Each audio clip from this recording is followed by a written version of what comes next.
আবার কুমিরের আতঙ্কে আতঙ্কিত বাসন্তীর মসজিদবাটি এলাকার বাসিন্দারা। স্থানীয় বাসিন্দারা এলাকায় একটি বিশাল আকার কুমিরকে ঘোরাঘুরি করতে দেখে, আর যার জেরেই চাঞ্চল্য ছড়িয়ে পড়ে এলাকায়। কুমির আসার খবর পাওয়ার পরেই স্থানীয় বাসিন্দারা সেখানে ভিড় জমাতে থাকে। খবর দেওয়া হয় বন দপ্তরে। এরপর বন দপ্তরের কর্মীরা ঘটনাস্থলে উপস্থিত হয় এবং কুমির নিয়ে সাধারণ মানুষজনদের সচেতন করেন।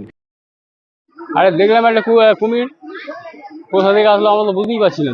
এর আগে তো 13 তারিখে একটা এসেছিল, সে ওইভাবে ফরেস্ট ডিপার্টমেন্ট থেকে ওরা নিয়ে গেল। এটাও ছিল বেশ কিছুদিন এখানে এই পুকুরে। পুকুরে তো মাছ প্রায় সবই ভর্তি, মাছ, ভেটকি মাছ, চিংড়ি সবই খেয়ে নিয়েছে। বাগানের মধ্যে যেসব সবজি আছে, বিভিন্ন গাছপালা, ফলের গাছপালা সবই নষ্ট হয়ে যাচ্ছে। আমরা দেখুন লোকগুলো হাজার হাজার লোক এসে দাঁড়িয়ে আছি। কুমির দেখার জন্য লোক প্রচুর লোক, আর দেখেন না চারদিকে দাঁড়াবার জায়গা নেই। স্থানীয় মানুষজনের দাবি, বেশ কিছুদিন ধরে এলাকায় একটি কুমিরকে ঘোরাফেরা করতে দেখা যাচ্ছিল। সেই কুমিরটি নদী থেকে কোনো কারণে লোকালয়ে চলে এসেছে। এই খবর পাওয়ার পরেই বন দপ্তরের কর্মীরা ঘটনাস্থলে উপস্থিত হয় এবং দীর্ঘক্ষণের চেষ্টার পর ওই কুমিরটিকে তারা ধরতে সক্ষম হয়। এখন কুমির শুয়ে আছে, দেখছি কুমির শুয়ে আছে। আমি এসছি মানে 1 ঘন্টা হয়ে গেছে।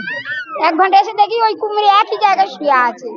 হ্যাঁ, আর এইসব লোকজন আসছে, এক এক করে আসছে, দেখছে, আর পুলিশ দুদিকে দাঁড়িয়ে আছে। এই সে 18-19টা ডিম পেড়েছিল, আর সেই কুমিরটা ওইখানে নাকি এসেছিল, ওইখান থেকে আবার ধরে নিয়ে গেছে। না, আমার বাড়ি এইখানে নয় বাবা, আমি জয়নগরে থাকি। এবারে বাপের বাড়ি এসেছি, তাই ওই দেখতে এলাম। এরপর ওই কুমিরটিকে নিয়ে যাওয়া হয় সজনেখালি বিট অফিসে। সেখানেই কুমিরটির শারীরিক পরীক্ষা নিরীক্ষা করা হবে। কুমিরটি সুস্থ থাকলে তাকে ছেড়ে দেওয়া হবে সুন্দরবনের গভীর জঙ্গলে। এদিকে এই কুমির আসার খবর শুনেই এলাকায় ভিড় জমান স্থানীয় বাসিন্দারা।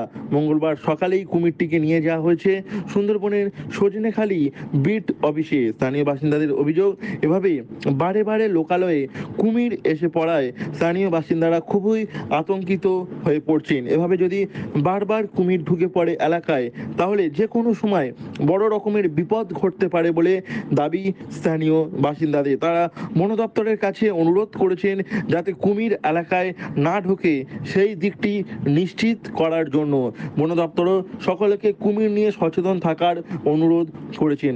স্থানীয় বাসিন্দারা বন দপ্তরের কাছে অনুরোধ করেছে কোনোভাবে কুমির যাতে স্থানীয় বাসিন্দাদের পুকুর এবং যে সমস্ত বিল রয়েছে সেখানে না ঢুকে পড়ে সেই দিকটি লক্ষ্য রাখার জন্য, এবং কুমির যাতে লোকালয়ে না এসে পড়ে সেদিকটি আটকানোর জন্য। দক্ষিণ 24 পরগনা থেকে সুমন সাহার রিপোর্ট, লোকাল 18 বাংলা।